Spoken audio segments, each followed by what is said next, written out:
Hello, this is Dr. Shail and today I'm going to talk about something called flutter.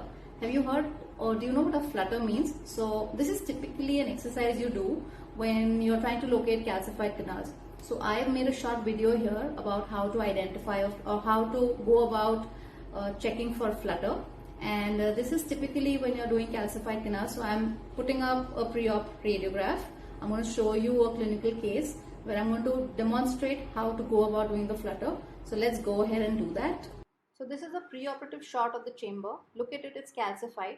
Now when I have this calcification and I think I have an access there, I'm going to take my instrument and place it very gently into the canal opening, and if it engages really tightly and I need to check if I'm in the canal, then look what I do. I strum it like a guitar string and I'm getting what you call a flutter.